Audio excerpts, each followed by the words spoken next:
Moch. Él es fundador y director de Survivors Men's Project, asociación civil dedicada precisamente al acompañamiento de hombres o mujeres que han sido víctimas de la violencia sexual. Cédric, muchísimas gracias por estos minutos para Mega Noticias. ¿Cómo hablar de esta violencia, así como tal, violencia sexual? Porque tenemos diferentes códigos penales en nuestros diferentes estados, pero ¿cómo debemos de atender este tema? ¿Cómo nombrarlo? Y obviamente, ¿qué conlleva?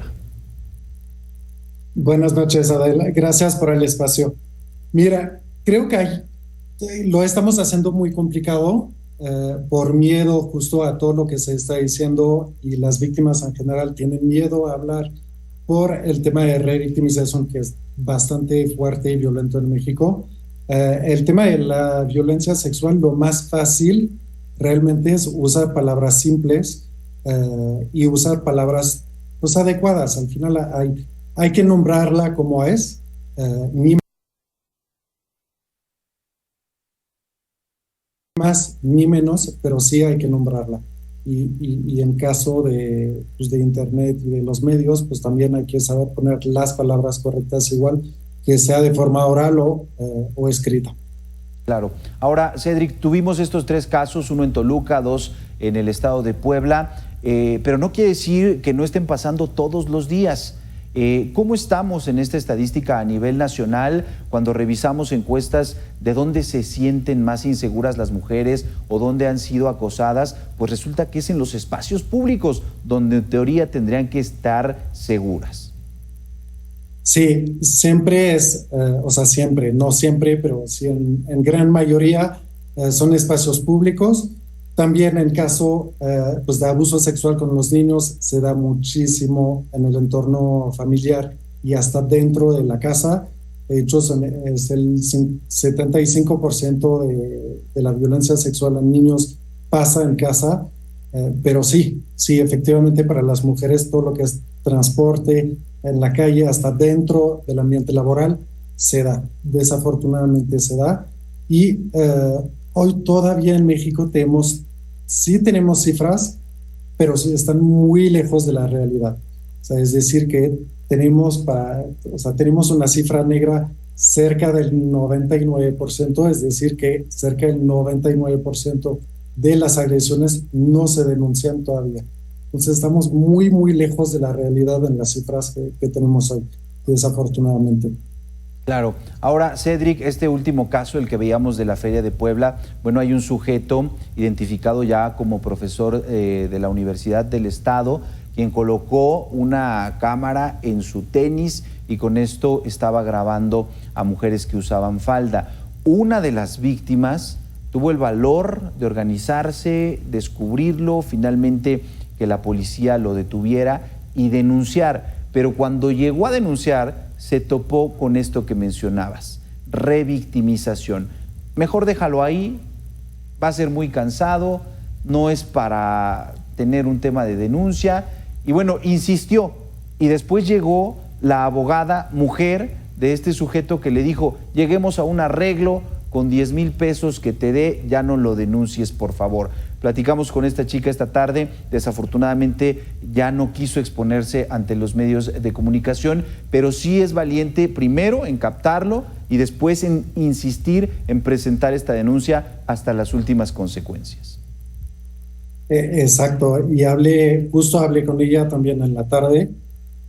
Me mencionaba 2 cosas y creo que hay una cosa que nos debe llamar la atención, es que la primera, cuando ya lo que vemos en el video, cuando entregaron el sujeto, fue con la policía estatal, que me dijo, la trataron muy bien, muy empáticos y la ayudaron muchísimo.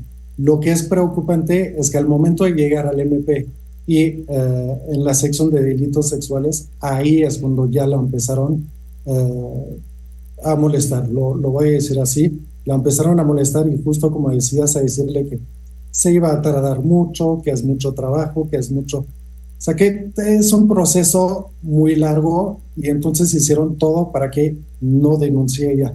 Y ahí hay un punto muy importante, es que justo en México, en general, todos los testimonios que recibo de víctimas que fueron a denunciar siempre es lo mismo, es que en el MP no siguen, no dan continuidad.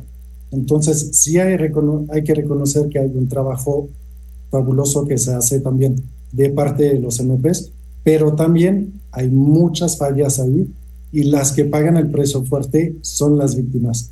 Y sobre la abogada justo que quiso arreglar el tema con 10,000 pesos, ella misma lo dijo, mi dignidad no cuesta 10,000 pesos y va mucho más allá. Creo que es un punto importante que hay que entender.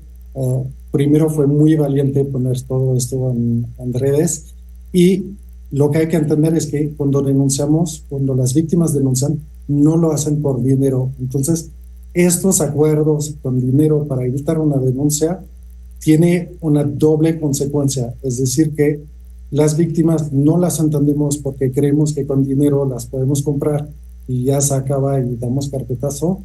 Y el segundo caso es que a hacer eso y a no aplicar la ley como se debería, estamos dejando agresores en libertad. Y ahí es algo que realmente tenemos que entender, es que el dinero no arregla nada para la víctima, nada más es un favor que hacemos a los agresores.